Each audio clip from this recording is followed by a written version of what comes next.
Good evening and welcome to join this seminar. Actually, this is really one of the seminar which I never really done before, but this is really the topic what I really like to talk. So first of all, I introduce myself a little bit. My name is Levittown, and I have been working in the IT industry for more than 20 years, and I am the former adjunct professor at State University of New York. At my spare time, I built a STEM club called Youth Coding and Innovation Club.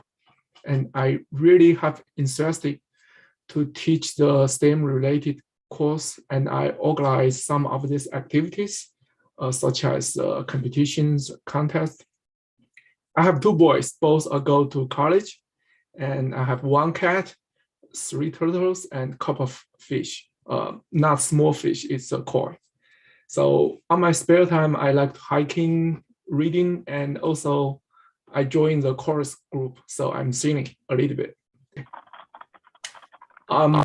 Actually, it's really the topic about the money, but it's much more than just the money.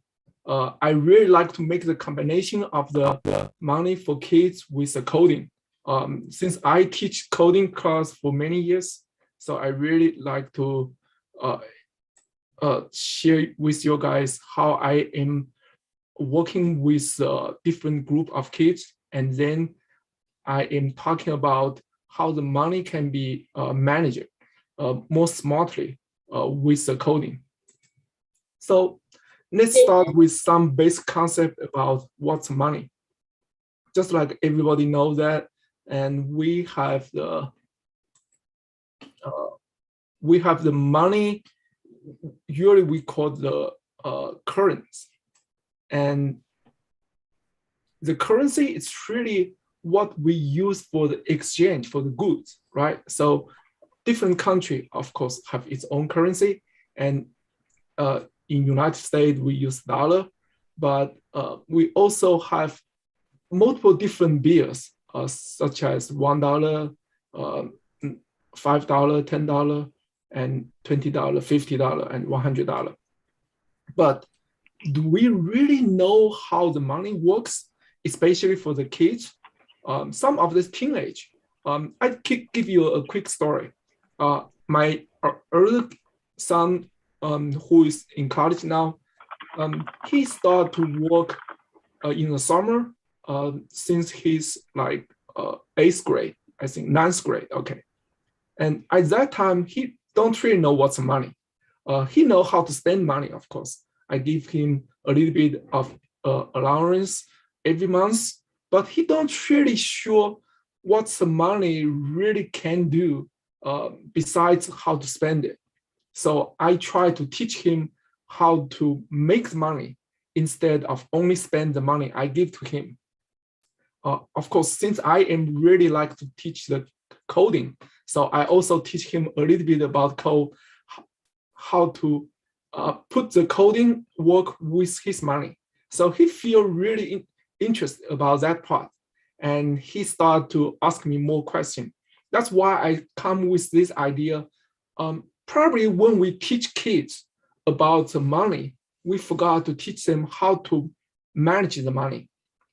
We usually give them the idea how to save the money, how to spend the money, but we don't really teach them how to manage the money from the big the view angle. So usually they are really just like a consumer. They spend the money, but they don't really know how the money comes from and why we need to manage the money. Okay, so let's start to play a short video first, and then you will have the good idea about how the money really works.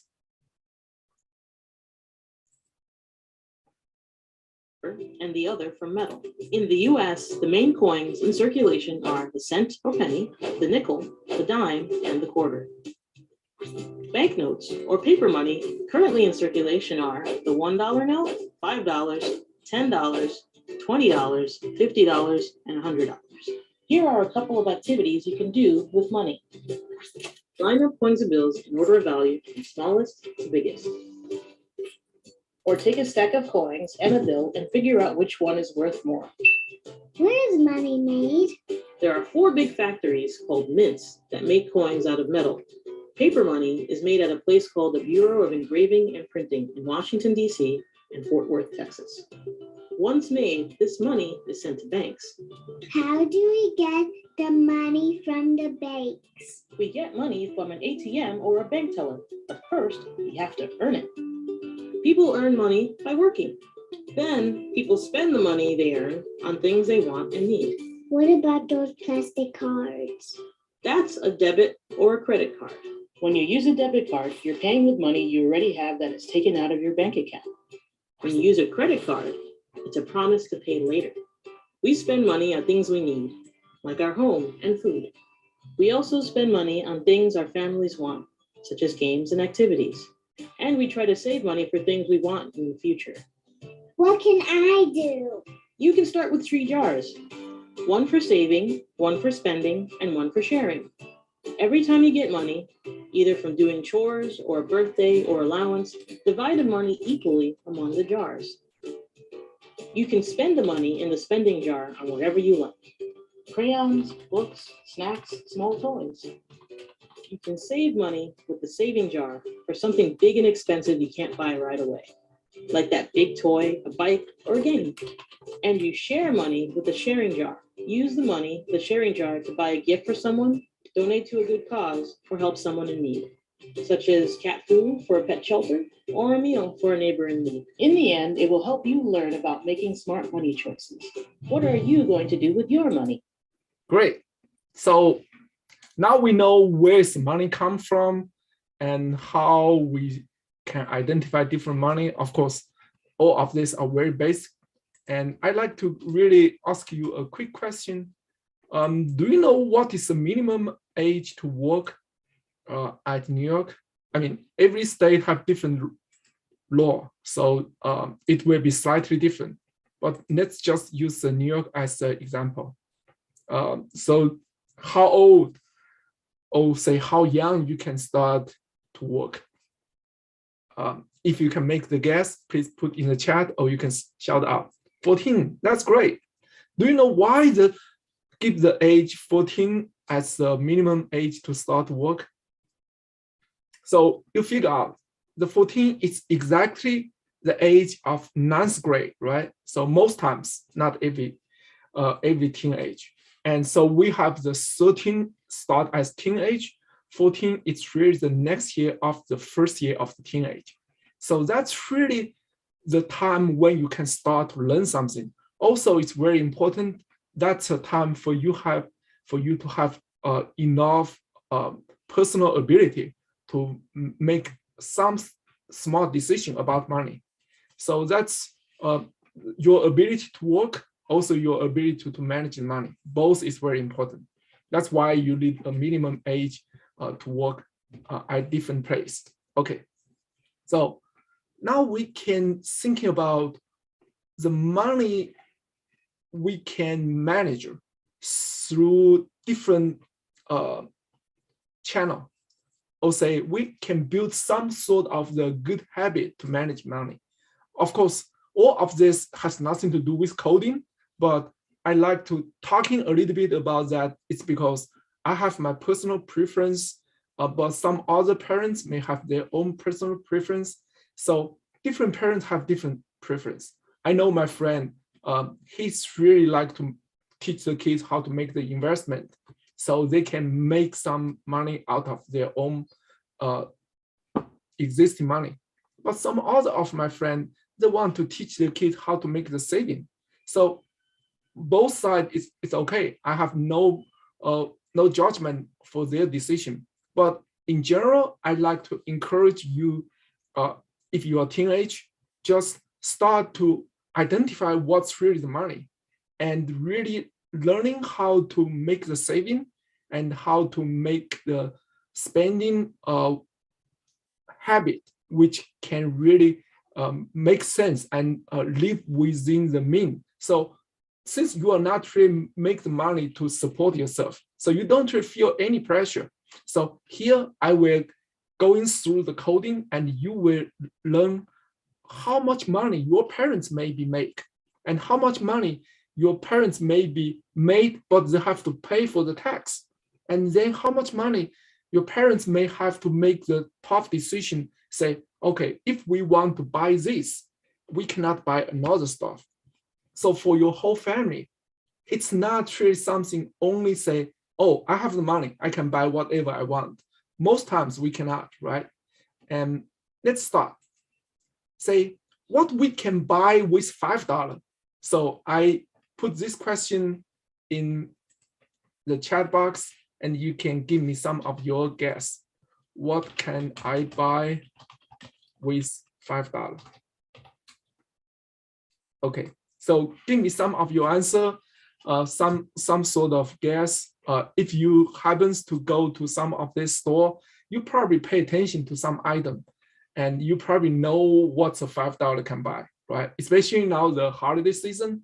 So you will start to thinking about how to buy the gift for your grandparents or for your friend or for your teacher.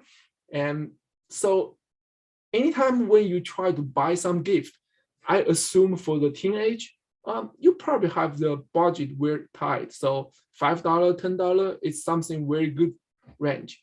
So let's think about that. So how can I buy with $5? Yeah, if you can think about any item, just put in the chat. That's totally fine. Then I will give you a link, which is really very useful. And I think it probably can help you to find some of this amazing gift. And you can buy it as a, okay, some type of food, school supplies. That's great. Yeah, that's a good guess. Most of this school supply, like the small item, like the notebook, like the bunch of pens, pencils, well, they are under $5. And some of this food. Okay, so now let's see what $5 can buy, which is really amazing. Okay, so number one, you can see water temperature indicator. This is not really something we use very often, but once for a while, you probably see somebody measure the temperature of the water. Okay, and you can see here, a set of sheet grip. Okay, so this is a good gift. And this is a good gift for your mom, right? A gold face mask. Okay, so that's a good gift for your mom. And then here's 3D cookie card. Oh, that's good. If somebody give me this gift, even it's only cost $2.93, I really love it because I love to make the cookie. Okay, and artificial plant, small artificial plant, it's almost $5. You can buy from Target. That's great. And something like the fun paper clip, I like this idea. So do the MP3 player. You don't really kidding me. Are you really able to buy something like $3 for MP3 player like this from Amazon? That's a great gift, right? So if I can find this gift, I definitely like to buy it. Hopefully it can work for a while. I don't expect it can work for more than 2 years, but even that's only work for 1 year, that's really a very good deal. Okay, so yeah, the list is long and long. So I just give you a couple of examples so you can understand. You are really able to use $5 to buy a lot of different kind of stuff. Of course, now we face a problem. So when we try to buy that, we need to make the calculation. So now we will run a short program. This is really come from the coding side. So I assume you know the Scratch. Otherwise, please let me know. Okay, do you know Scratch program? Okay, great. So I don't really have to give you the basic idea, but instead I can really show you how this program works.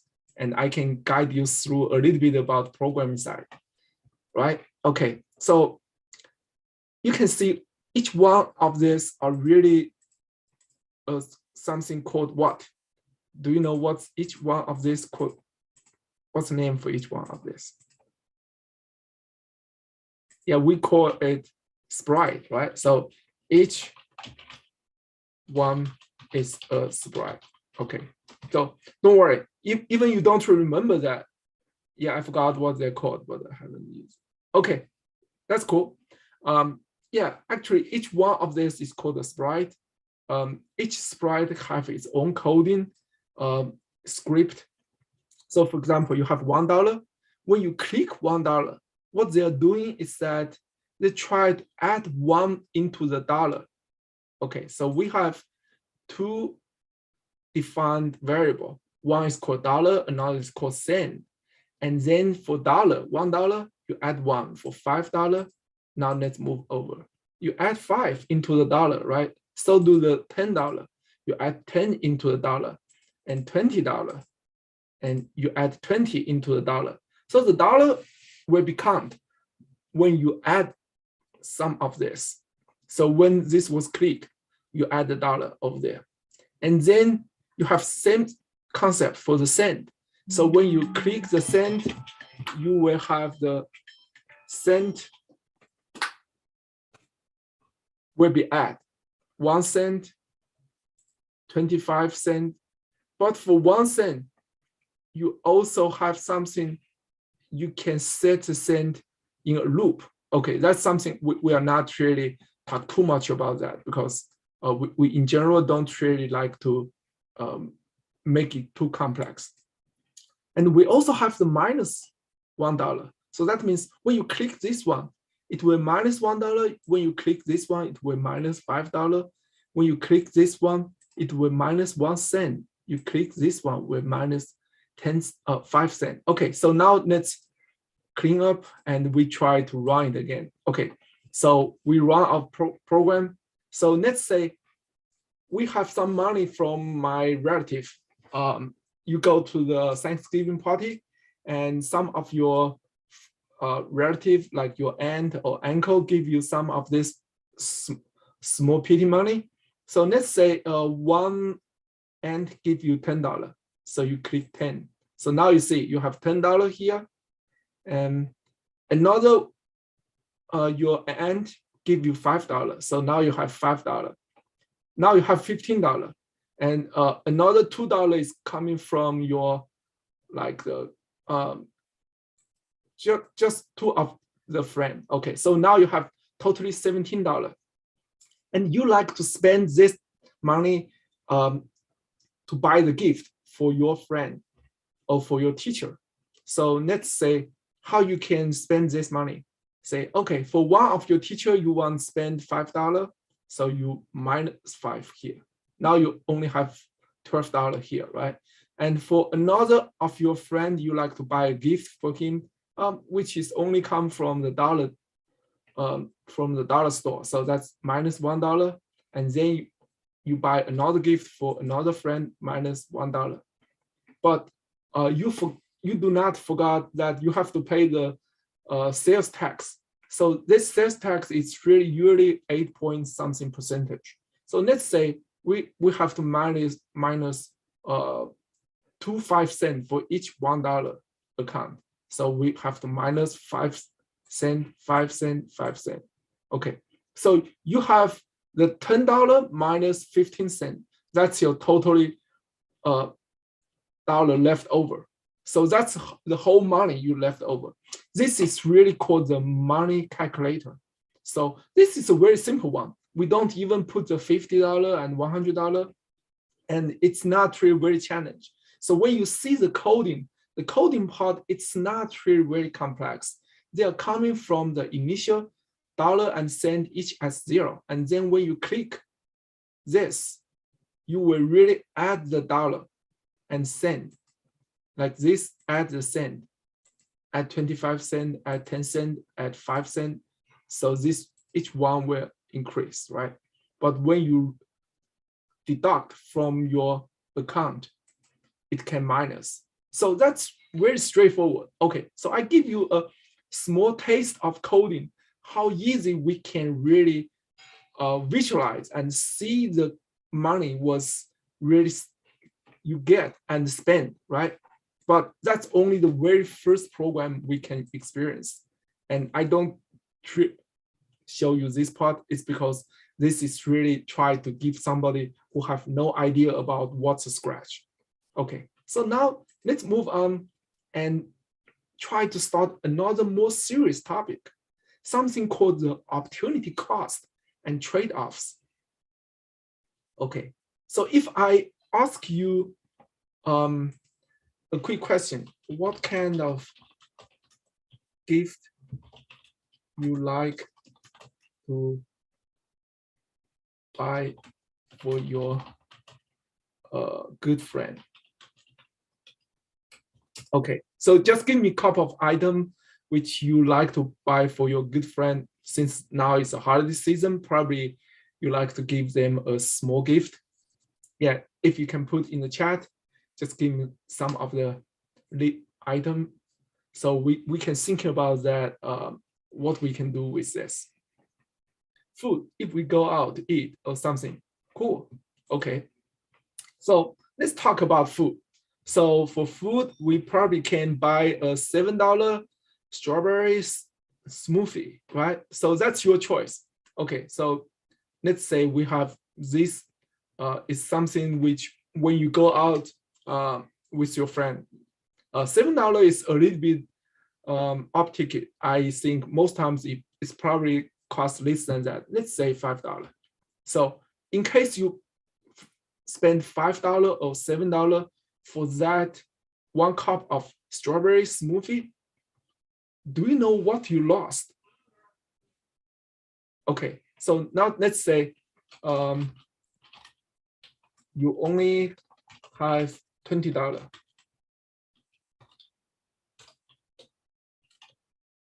And you and your friend each buy 1 cup of smoothie, cost $7 each. $7 probably too much, $6 each. How much left?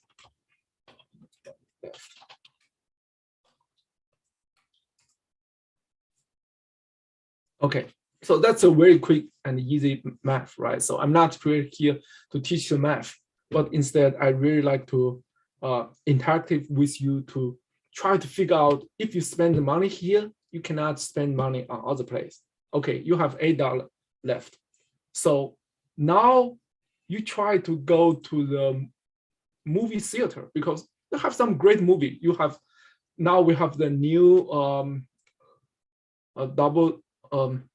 007 movie, right? I remember what's the name, Tomorrow Never Die or something like that. Okay, so now you and your friend like to go to movie theater, but ticket cost $7 each. Can we go? Okay, so now you only have $8, but you have you like to go to movie theater and watch a movie. Each costs $7, which is very reasonable, right? So no, only one person can go. So that's really tough. Usually you do not want to watch movie by yourself, right? And so do your friend. I don't think your friend will like to go to movie theater and watch movie by himself.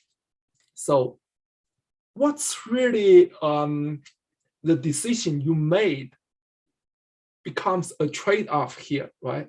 So now you understand, since you already buy smoothie, which costs each $6 each, so you only have $8 left over. So let's reverse thinking. Let's say, okay, we move the timeline back.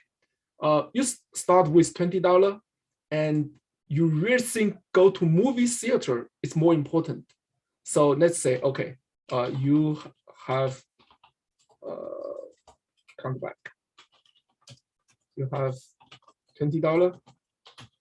So what is a smart decision you should make. Okay, let's say just make the time coming back, and now you still have the $20. You don't really spend the money on anywhere, and you have on your list, you can buy the strawberry smoothie, which is $6 each, or you can buy the movie ticket, which is $7 each. And so now you have the trade-off, and you can make the decision. So which decision you were likely to make? You should planning what you want to do, and if you want to go to movie. Yes, that's right. That's a great answer, right? So now you have $7 each. You can buy 2 tickets. You still have $6 left over. Probably you can share 1 cone of the popcorn, right? That's $6.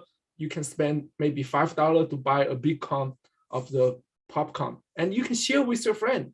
That's perfect fun, right? So now you enjoy the movie and you still enjoy the popcorn. So you don't really have to spend the $6 each to buy that strawberry smoothie, which is kind of expensive for your plan. That's great. And besides of that, you also sometimes from time to time, you have some decision which can make your later spending becomes possible or becomes impossible. For example, if you spend the money like with your friend every weekend to watch 1 movie and then just even eat a little bit, so you probably spend $25 every weekend. Then let's say for 1 month, you will spend $100. So that's really some money you can save if you want to buy a bike or if you want to buy a violin, right? So that's something, of course, you can ask your parents to buy, but your parents maybe say, oh, I already give you the money to buy the movie ticket.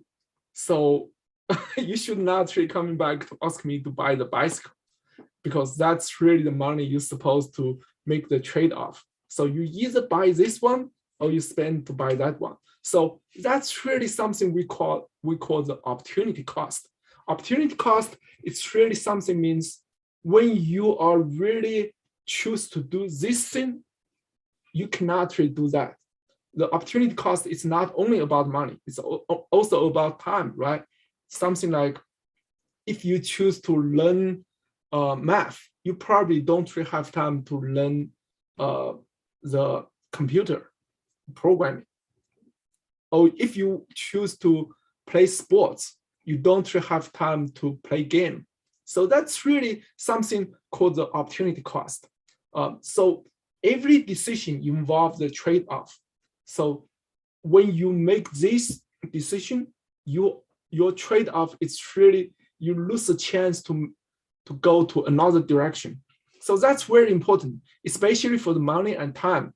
That's something we are really have more concern. So every trade-off creates the opportunity cost. And one of the most important concepts, what we can learn is that you do not really think you are doing something without lose something. So when you are really doing this, you probably spend money or spend time. That means you lose the chance to do another thing, which you can also spend money and spend time. So that's very, very important. And most times the teenage is not really mature enough to understand that part. So they tend to do something like, oh, if I can play 1 hour of the game, probably I can catch up later when my parents coming back to home. But actually that's really reversed. If you think you play this 1 hour of the game, you probably don't really have time to finish the homework. So you have to lose something. Lose what? You will lose a sleeping hour because your parents still ask you to finish the homework. So you have to really finish that homework after you finish the game, right? So you finish the game and then you start your homework. Then your hour was pushed back. and then you have to sleep late. So that's the same thing for the money. If you are really spend the money on eat out or movie very often, then you probably lose the opportunity to negotiate with your parents, say buy a bicycle or buy some, even buy the game, right? So that's very important sometimes. So you figure out what's really the trade-off between different decisions. So I spend a lot of time on this because I really like the young kids, especially when they are teenage, they start to understand what's really the opportunity cost. Do not really just think, okay, the money is really something like a pipeline which have the water comes through. You have from this end to that end. It doesn't really like that. It's really a pool. So you have some portion of the water you get out, then the leftover becomes smaller. Okay, so now let's talk a little bit about budgeting. So since we already know what's the opportunity cost and what's the trade-off, so we will see what's really the budget means.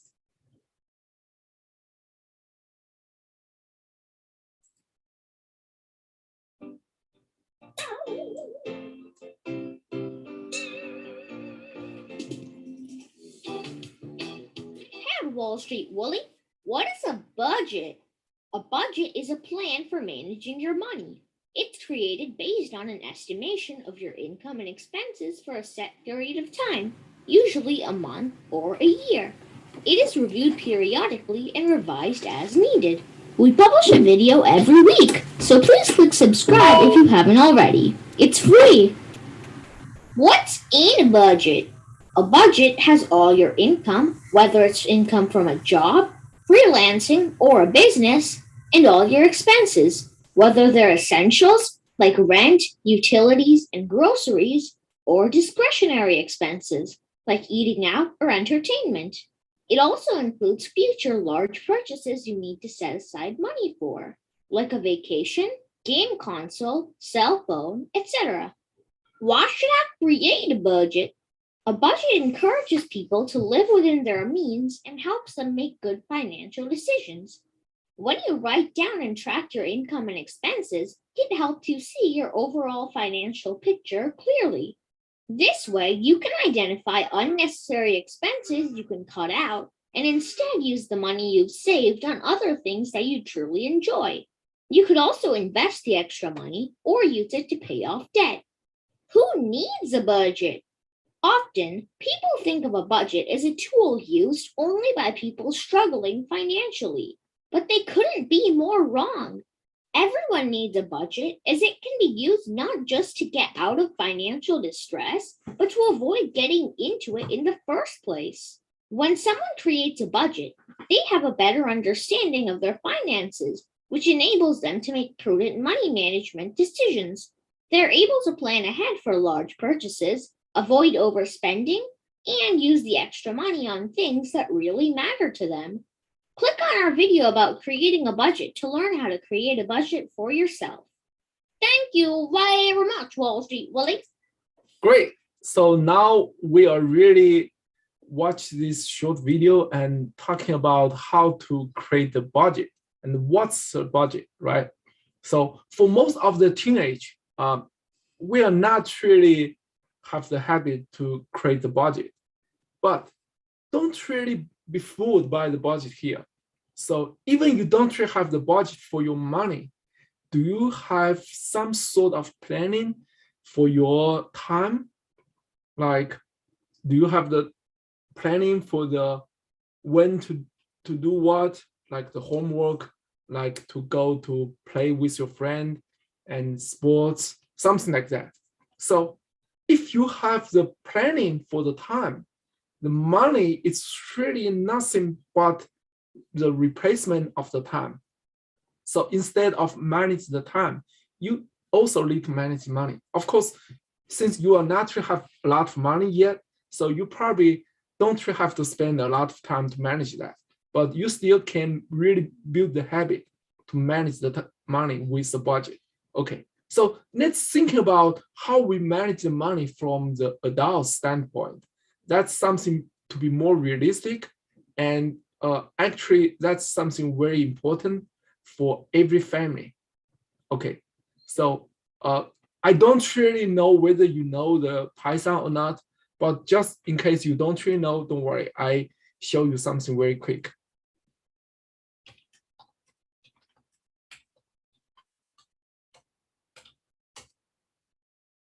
Okay. So this is a short coding. And of course, this is about Python, but don't worry too much about that. If you don't really know the Python, you will quickly understand it. I guarantee you. It's so easy, and it's no challenge for you if you already know a little bit about the Scratch. So every one line is really something we define, we call variable. So this is something say, okay, how much percentage-wise you like to spend for going out for dinner or entertainment, something like that, and how much you would like to spend for your living cost, and how much you like to save in, and how much you like to spend for the grocery, and how much you like to save for the investment, and what's the actual money you would like to keep.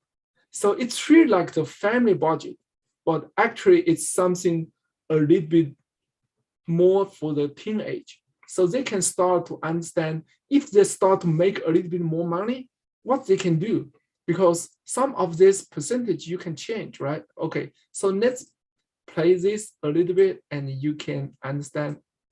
So now say, okay, this is a simple budget calculator and you have 10% spending for going out, 20% spending for the living expense, and 30% you can save that money. That's great. And you have another 10% for grocery, just in case you have to spend some money. And you have 25% spent on the investment, and 5% you can put on anywhere.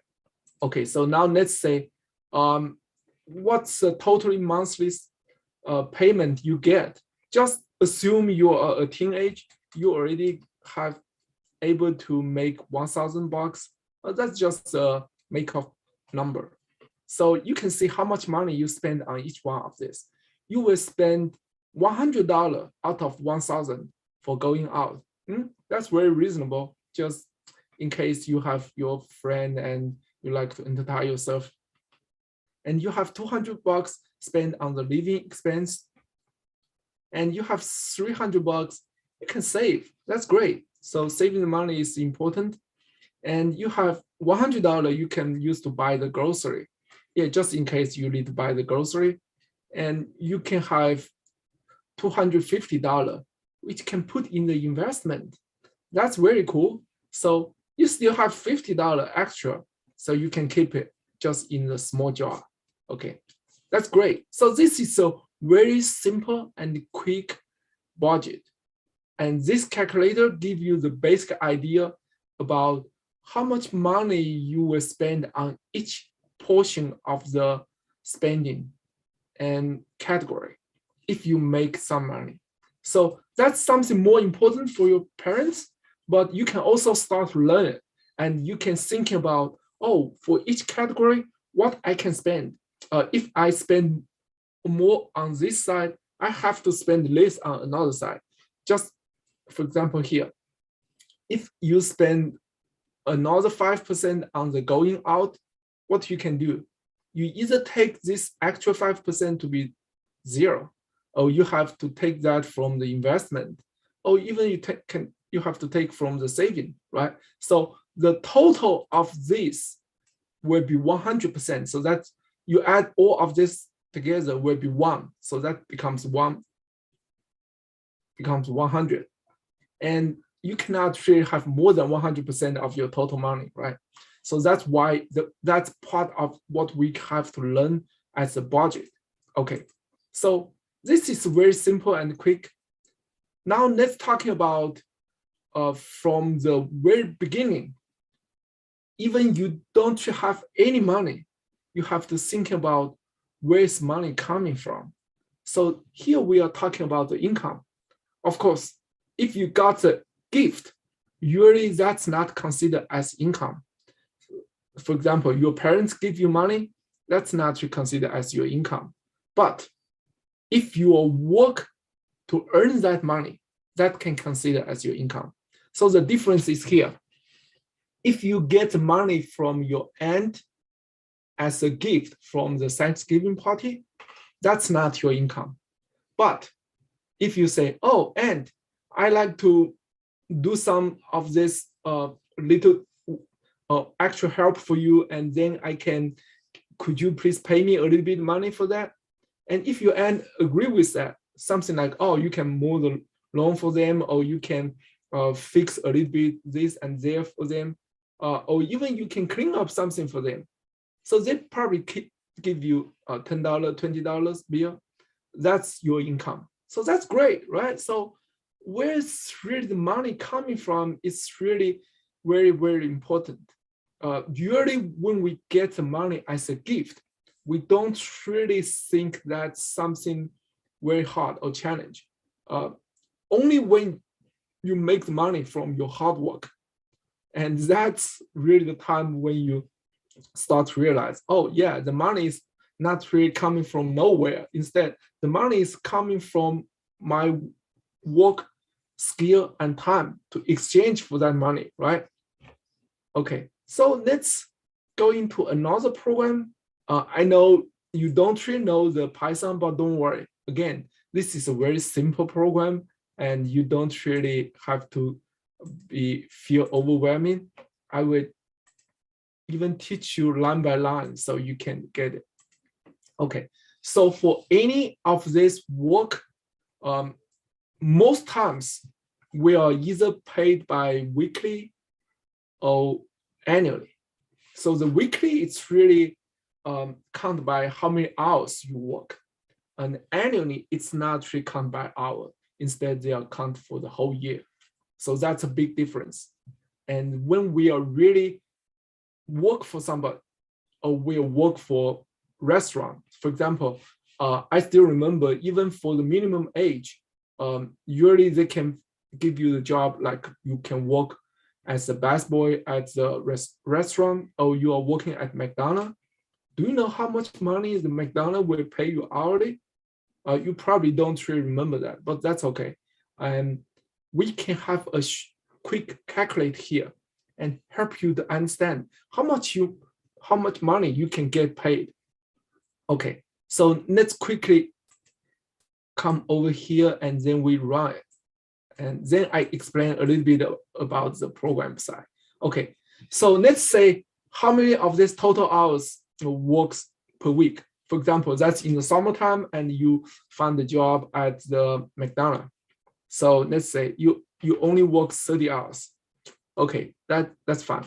And what's the hourly wage? So for example, McDonald's, I remember they used to only pay $7, $8, but now they are short of the labor, so they have to increase that pay.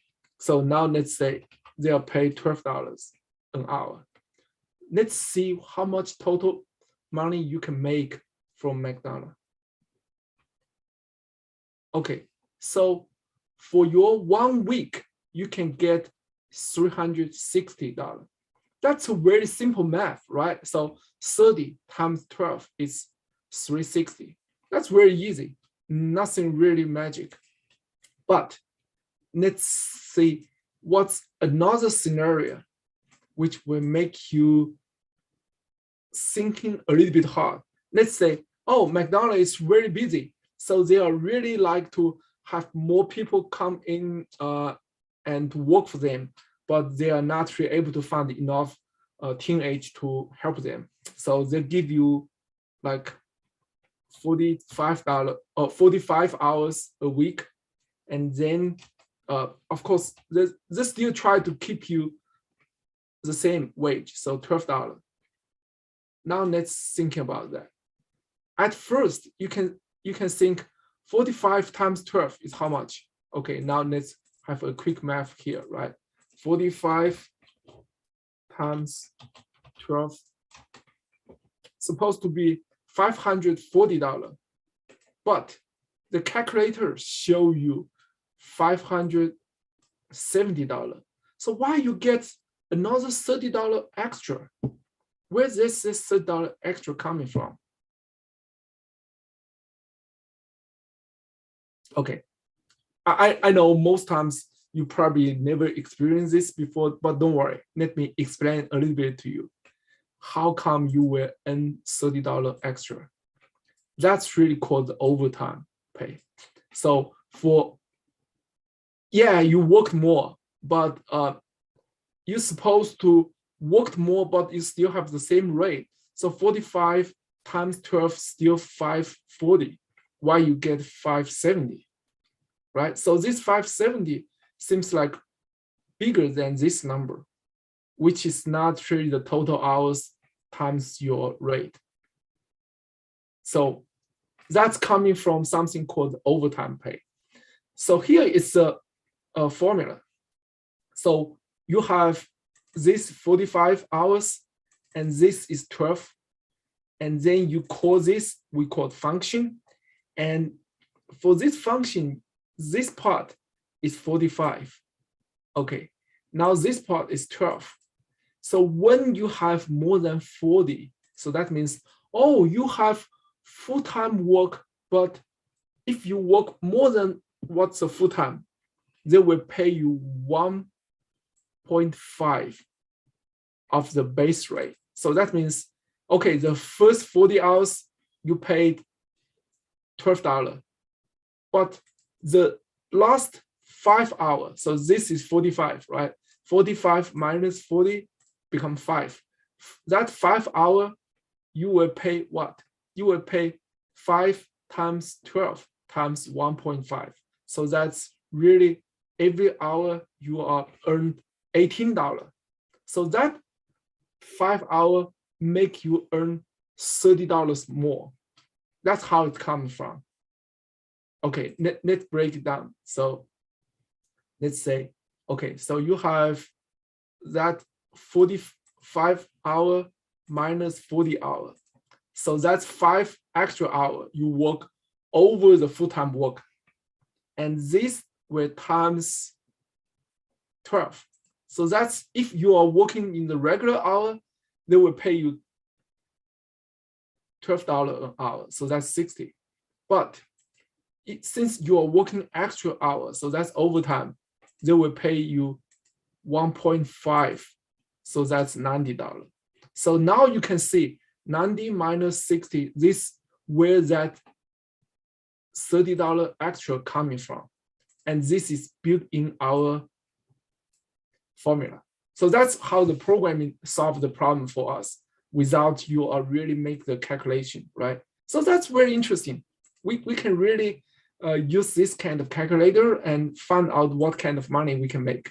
And so do here, just in case, okay, now you are grow up, now you can really find a full-time job after you graduate from the college, or even you graduate from the high school. Sometimes you direct go to work, that's okay. So let's see how we can make the annual payment. Okay, so we are really show you how the annual payment will be looks like. We execute here. Okay, so for annual payment, they have the total as a total. For example, you will make 60,000 a year, and then they will pay you once per month. So the total number of pay period will be 12. Now you will get $5,000 per month, right? So because 12 means every month you get one. Okay, so that's really how you will get paid. If you make $60,000 per year for each month, you will bring this $5,000. That looks really cool, right? And if you can make that kind of money, you will think, oh, that's a lot of money. That will make my life totally different. But don't laugh too early. Something we are not consider is tax. Okay, so for every income, you have to pay tax. Of course, I'm not here talking about the minimum a little bit income, like you only paid 200, 300 per month. That kind of money, you don't really have to pay the income tax. But for most of this reasonable payment job, the tax is part of the deductible, come out of your paycheck. So what's really the tax? The tax is really the amount of money which you have to pay for the government so it can pay for the public service. So let's think about that. So you are really use the public library. So where is this money come from to support the public library, right? We pay tax for that. That's very important because we really need the public library. The public library is really part of our life. We have to go over there to borrow the book because if you buy the book, it can be very expensive and you don't really able to buy so many different books. So public library buy a lot of book, they put over there. You can borrow the book from there without cost anything. That's something called the public service. So do this kind of seminar. You don't really have to pay money to me to go to this seminar. It's because the public library, they have the budget for that. Okay, so that's very important. You paid a small portion of your money to the government and the government provides a public service for you. And that public service usually is what we call essential service. It's very important. Something like the public library and something like the police, right? And something like the cleaning service. A lot of this essential service are very important, provided by government. That's what we call the public service. And if you know what kind of tax we need to pay, I'd like you to give me a couple of names. Do you know the type of tax your parents, not you, may pay? Okay, so you can give me a couple of names if you happens to know that. If you don't know that, it's okay. But if you happens to know this, you can give me the name. I pause for 5 seconds and then you can try to give me the answer. Okay, you don't know that. Okay, that's totally fine. So for most of this teenage, sometimes elementary school student, they don't really know what's a tax. So they don't really know what the parents really pay for. Okay, so I give you a short list. Usually the tax comes from the income tax. So that means for every income you make, you earn, you pay a small portion for that tax. And also have the payroll tax, something like associated with benefit, what you can get. Another very important, if your parents are homeowner and they will pay the property tax. So that's really something majority part will go to a school. That's very important because most of the kids go to public school. And some other tax we don't really talk here. Okay, so now let's see what we will get if we pay the tax. Okay, so this is another calculator, which is the true payment of tax. So let's run. Okay. Do I have this? Stop. Okay, let me see if I have this. So let's run. Okay, now it's start to run. Same thing. I assume you make $60,000 per year. So that's your annual salary. And then you have a monthly payment. So you have 12 pay period. And now we give you a tax rate. I don't really want to scare you away, but for most times you will pay the tax 20% or more. So let's put the 20% here. If you still remember that, without pay the tax, you will have $5,000 per month, right? So now let's see how much you can make after you pay the tax. You only make $4,000. So where is that $1,000 come? That's a tax. So let's see how we can get this tax deduct. So we have the 60,000 here, that's your annual salary, and the number of pay period is 12, and tax rate is 20%. So we have this one more what we call parameter into this formula. So now you make the calculation. Instead, you get all of this, 60,000 divided by 12. You have also to minus this part. You have to minus 20%, so that means 0.2.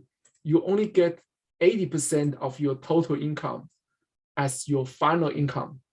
That's why you should have 5,000 per month, but in the end, you only take home 4,000. That's very reasonable. And if you think about a lot of enjoyment and a lot of service, what you can get from the public service, that's every tax dollar was spent over there. Okay, so now we are really know how your parents are really paid for, and they paid when they work, and they pay to the government, and for whatever they spend or whatever their income to exchange for the service. Okay, so now let's talk a little bit about, besides how to make money, you're earning the money, you also have to spend the money. So you are budgeting the money, and you also have the trade-off between spend money on different section. We also think about the investment, right? The investment is really very important, especially when you are talking about the inflation. So you don't really know what's the inflation, don't worry. The inflation is really something you can think about the price raised. So let's say 10 years ago, you buy a box of egg. It's only cost you about $2. But 10 years later, you buy the same box of egg, you have to spend $3. So that's $3 minus $2, $1 increase. Do you know how much percentage-wise that was increased? Okay, so I put the question here. So box of egg used to be $2 each. Now it is $3 each. How much was increased?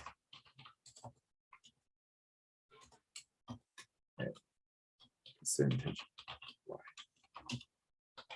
Okay, so yeah, the first part is easy, right? So you know now it costs $3 each, and they used to be $2, and so you know the difference is $1. But do you know how much percentage-wise was increased? So the percentage-wise, if you think a little bit hard, that's really how much it was increased. It's $1. And what's the base? So that means what it used to be cost as total is $2. So 1 divided by 2 is 0.5. So that's 50%. Oh, that's great. You are so smart. Yeah. So it was increased 50%. Of course, that's over 10 years of rate. So now let's say, okay, 50% increasing over 10 years. What was percentage increase per year? Yeah, this is not really hard. So you probably give me the answer instantly, right? Okay. Yeah, that's a very easy math. Oh, no, sorry, you 50% increase is for the whole 10 years. So if you divide that, yeah, 5%, exactly. I'm sorry, my question is not super clear. Okay, so that means 5% increase per year. This 5%, if it's for the average goods, for count for everything, that's what we call inflation. So that means what the money used can buy, they cannot buy that's the same good anymore. You have to spend more money on that. That's something we call inflation. So even we don't really do anything, we have to consider the inflation, right? So in general, the inflation is under 2%. So let's say even 2%, you have to make the money more than 2% more than the previous year every year. So you can defeat inflation. Otherwise, for example, if you make the same kind of money, you cannot really buy the same egg anymore, right? Because the egg price was increased, but your payment was still the same. So if you still pay the same amount of money, the same goods you cannot buy. That's for sure, right? Okay, so now let's talk about the investment. Why that's important? Because instead of just trying to save the money, you also need to make the money can make money by itself. So that's something we call the investment. The investment is very, very important, especially when you grow up. Even since from the teenage, you probably heard somebody talking about, oh, investment should start as early as possible. Whenever you already have the good sense of money, you should start make the investment. And the investment is really something which you should do for the whole of your life, because that's the only way you can really beat the inflation. Okay, so we have some quick example about investment, something like, oh, if you buy the house and the house was increased the value, you have the profit, which is the investment, right? Or if you buy the house and then you have some extra money, you can rent it out, you can make that's called the investment. Or if you buy some stock and that stock was up, you make the investment profit. Of course, don't get fooled. The investment can be also going to negative. So that means if you buy your house at 100,000, but instead of go up to 140,000, it can go to 85,000. That means you get lost. So do the stock. If you buy at $20 per share, and instead of go up to $30, it can go to $15. So that means you lost money. So don't always think the investment makes money for you. Investment can be the good investment to make the profit, or can be the bad investment, you lost money. Okay, so let's go to see what's the interest. I'm not quite sure whether you know what's the interest. Just put in the question here. If you happens to know that, give me your answer. But if you don't know, don't worry about that. It's not really something at the teenage, 13, 14. When you pay something off over time, I think, okay, yeah, it's partially true, but it's not the whole answer. The interest, it's really the price you pay to borrow the money. So actually they have two directions. One direction is that when you borrow the money from the bank or from any institute and you pay them back later, it takes a period of time. That's the time they will count the interest on. So that means, oh, they lost what? They lost the opportunity to make the money on other place because they borrow the money to you, right? So you are really pay back for their opportunity cost. Okay, if you remember that part. So the interest, it's really the price you pay to borrow the money. But don't get me wrong, you can also make interest. So when you have your savings account, of course, now savings account interest is very low, but the bank borrow the money from you, they will pay interest to you. That's also true. So you don't really always think, oh, I borrow the money, I pay the interest to some bank. But if I save my money into the bank also have to pay interest to me. Of course, it's only referred to the saving account which has the interest, not really the checking account which has no interest. Okay, so it's really very important you understand that interest is really only associated with who lend the money to who. If you are really save your money for the bank. It's pretty much like, okay, you lend the money to the bank. The bank give you interest. If you borrow the money from bank, you have to give the interest to the bank. So that's the same thing. It's bi-direction. Okay, so something very easy to understand is that, okay, if you buy the house, you probably heard, oh, you have the mortgage. What's really the mortgage? Mortgage is not really something very hard to understand. Mortgage is really the money you borrow from the bank to pay off for your house. So that means instead of you own the whole house, at the same time, you are really borrow a big sum of the money from the bank. The bank's money will ask you to pay back not only for the principal, so that means not only pay for what you borrowed, also you have to pay for what the interest. Okay, that's something a little bit hard to understand, but don't worry, I will give you some more examples. So do you borrow the money from the bank to buy the car? So that's something called the auto loan. And the credit card, if you use a credit card, you also have something like the credit card interest. It can be very high. So to be very careful when you use credit card, try to pay off that before the high interest kick in. If you don't really have credit card yet, you don't really know that part. But only when you use the credit card, you will have that.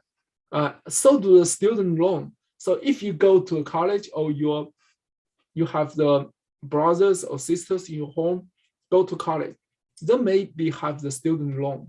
And that student loan have its own interest because you are borrow the money to go to the college. And that's something you have to pay back. Okay, so now let's see what's the interest calculator. And I will give you a short example about that. Okay, so this is interest calculator. And I will run.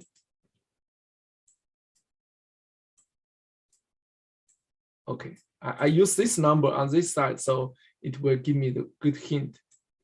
So I borrow money 8,700, and the interest rate is 3.25%,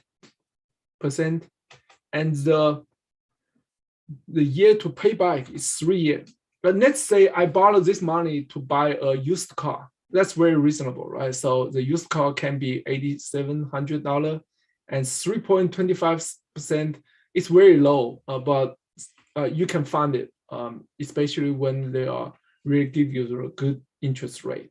Okay, so now you will see how much money you have to pay each month. Okay, so the total amount of money you borrow is 8,700, and then the interest rate, that's per annual. So that means every year it was 3.25%, and you pay back by 3 years. The total number you will pay is $9,548.25. Each month you will pay $848.25. So that's each month you will pay for. Okay, so this is really the interest calculator. But let's go into the code and you will see how it works. And again, you have the principal. So that means how much total money you will borrow. So this is 8,700, and you have the rate. So that's the interest rate, 3.25%. And the time is totally how long you will pay back, 3 years. Okay, so here. And then you have the calculator's formula. Formula here, you have the principal, you have the rate, you have the time. And very important part is that you have this one. So forget about anything other than this. You have principal times rate times time divided by 100. That's really what's the interest total you will have to pay. So this interest total plus what you borrowed, it's the total money what you will pay back after 3 years, right? So for the whole 3 years period of time, you have to pay that much money. So that divide by 3 years, and you have to pay this for every month. So that's really the calculator. And of course, we also can do that in the Scratch. Since you already know the Scratch, so it can be fairly simple and straightforward. So let's start from here. You want say, okay, you want to make the gain. And what's the principal? And 87. And what's the rate? 3.25. And what's the time? So you have 3. Okay, so now you have the total amount you will make is this. So that's just something like you have the investment, you can think reversely, right? So you have total money like this, 8,700, and then you make the investment, and every year you can make 3.25%, and over 3 years of time, your money increase from 8,700 to 9,500. So this is the interest. You can think about that. Every month you have this much money. Okay. So that's that's interest. I'm sorry, this is not every month. This is a total interest. Okay, so this is really the same as what we use the Python, right? So it gets the same result. Okay, so now let's go to something a little bit more serious from your parents. Let's say you are close to the senior year. So your parents are really thinking about how to pay for your college. And we know the college is not cheap. And here is really the average cost. For the private college, average cost of attendance is 54,800 something per year. That's really not the whole. And in-state college, so that means you go to a State University of New York. That's where I used to be a adjunct professor, and you will pay 26,800. It's much smaller than this number, but still a big chunk of money. If you think about, you times that by 4, that's still a lot of money, right? So it's over $100,000.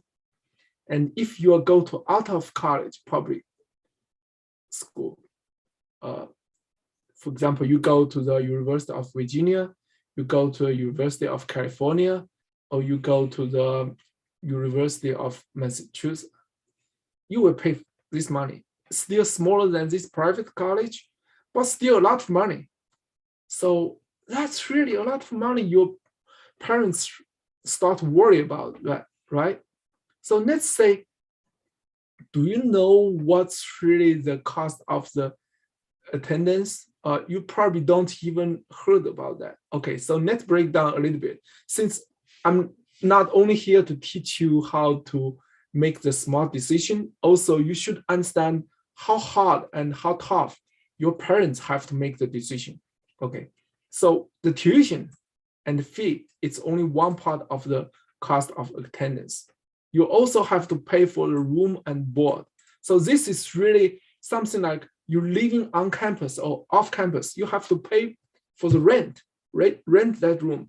Also, you have to pay for the meat, right? So you have to eat. And you have to pay for the book and supply. And you also have to pay for the transportation. And you have some other personal expense. So it's really a lot of money put together here. Okay, I do not want to scare you, but how to pay for your college? I do not have to show you this, but I figure out this is very important. Since the average cost go to college becomes skyrocket, higher and higher, almost every year. So there are a couple of ways to pay for the college. Of course, the very first choice is apply for the financial aid. For most of the schools, they have the financial aid office. So they give you some sort of reasonable amount of money every year to cover some of your cost. But don't assume they will pay a lot of money from the financial aid. That's very hard, I would say. And you can also apply for scholarship. scholarship is very important, especially when you are a good student, you have the good credit, and you have the good history, which show you are a good student. So they will give you the scholarship. Okay. And you can also borrow the money from the federal direct loan program. The whole reason we are talking about this is because this loan have the lower interest rate. So you figure out if the interest rate is lower, you will pay fewer money for the interest. So that's very important. And they also have the college 529 saving plan. That's something your parents probably already know that. If they don't discuss with you, that's something is available. They also have something called the fly-in program. I don't really give you too much detail. It's pretty much something about the transportation. And also they have the summer program. So that means, oh, you can really work for school, work for study. So you can have some summer job on campus or off campus. And of course, in the end, you can choose a more affordable school. For example, you have 2 different schools or 3 different schools. One is really private school, which very expensive. Another one is out of state public school, which is kind of expensive, not too expensive as a private school.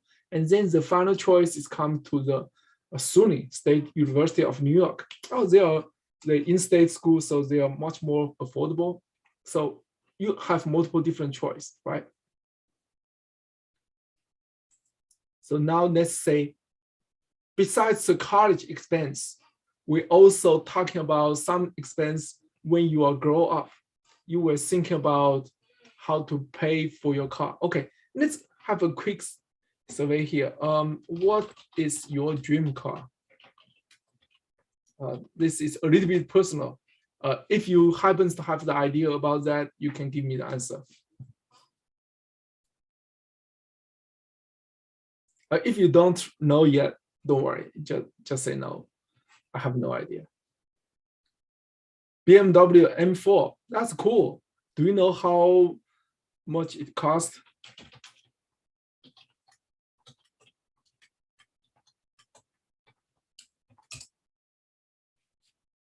That's a very good car.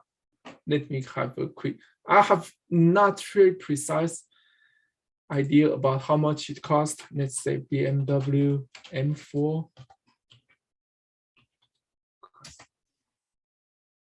Okay, wow, that's not cheap, right? So even the used one is 86. So let's say, let's say we have the very minimum 72,000. I think it's 65. Okay, so you are still not really estimate it totally right, but it's close. Okay, let's say 72,000. Okay, so now for the BMW M4, you have to pay for the 72,000. You can either pay by cash, but that means a lot of cash. It's not easy. Or you can pay by the credit card.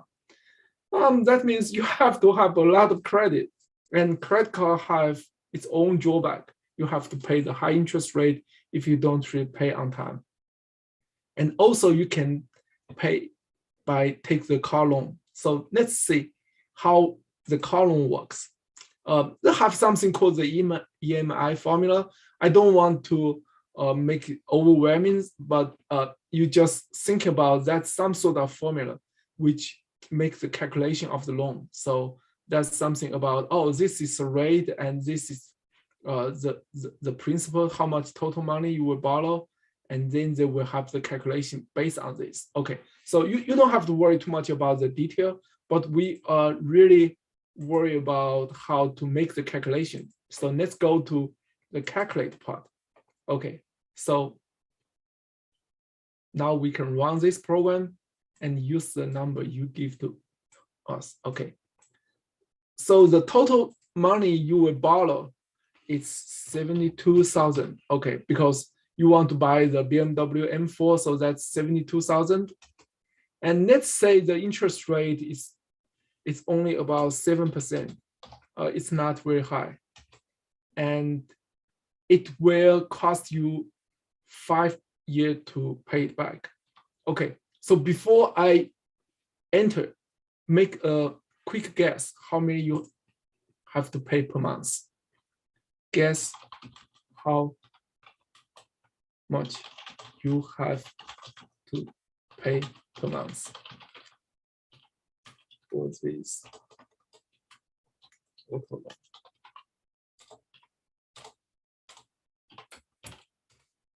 Okay, so you borrow 72,000 and rate 7% payback in 5 years.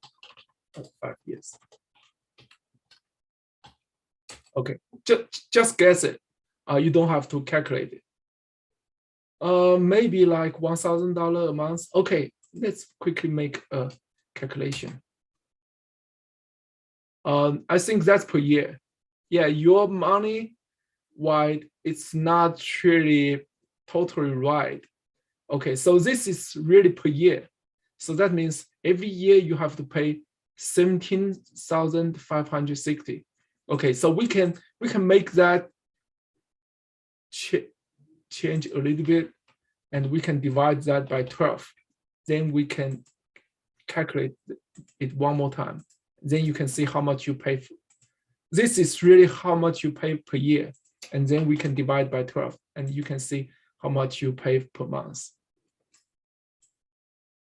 Okay, 72,000, 0.7%, 5 year. So each month you have to pay for, just remember this number, just in case you want to make the saving and pay for it. This is each month pay for 5 years. Okay, so that's each month you have to pay. It's more than 1,000. Okay, it's almost $460, more than 1,000. So that's a lot of money, right? So you can think about that when you make this decision. This is not really something small money. Of course, we are not really talking about credit score yet. So the credit score is really something associated with your personal credit history. What's a credit means when you spend money, you pay back. If you pay back on time, you get a good credit score. If you pay back late, or even you don't repay, that means you are really have the bad credit score. So you can see the chart here from 520 all the way to the 740 to the 780. So the higher the number, that means you have the good credit. Why the credit is important is because they will make the big difference for your interest rate. For the same person, for example, you want to buy this car. This is a nice car. Your payment can be totally different. So if you have the good credit score, like this 760, you only pay 4.17%. If you have the bad credit score, you have to pay for 5.76%. So over the time, your payment is from here. So you only pay for $1,400 up to $1,700. So you every month you have to pay almost $300 if your credit is much lower than this number. That's why the credit score is very, very important. Okay, so I think the last chart is about the auto loan payment schedule, and I like to quickly go over that. Then you can see how the payment schedule. The schedule really means nothing but break down into how it was paid for every month. Okay. Oh, I'm sorry. I think there's something I don't really define. Yeah, I have to move this over.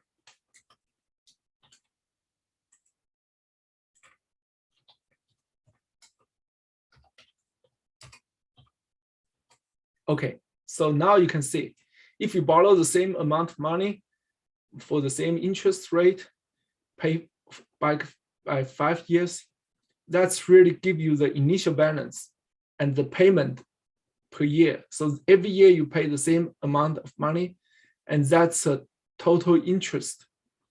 And this is a principal you are paid.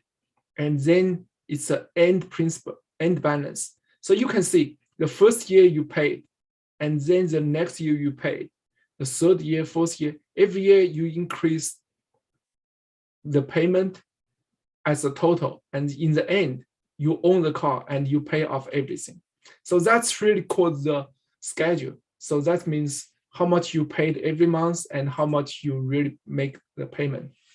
Okay, so now let's quickly go over. We learned a lot of stuff from how to make the money, how to pay for the money, how to make the budget, and how to make the saving. And the only thing we are not really talking about is how to share the money.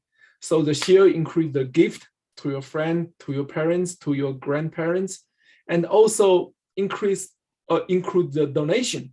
So just in case you make the fortune and you have good chunk of money, you may like to share a little bit with this unfortunate group of people, something like the single parents, kids, and something like the from the new immigrant. They are coming from the third world country and they have nothing here. So you probably like to share a little bit of money and give to them and share your enjoyment at the holiday. So this is holiday season. I really hope you enjoy the presentation or seminar what I give to you. This is nothing truly about money. It's more about the combination of the money and the programming. And I hope you start to understand a little bit about the programming part. But more important, you understand more about the money side. Just like what your figure, you guess the money what you will pay for your dream car. Actually, it's much lower than what you really have to pay. So you start to realize without calculate that you probably don't really know how much exactly money you have to pay for that. So I hope you can learn to be more smart on money, and I hope you can really enjoy the holiday. Okay, so that's the end of today's presentation, and I hope you can enjoy that for the holiday, and see you next time.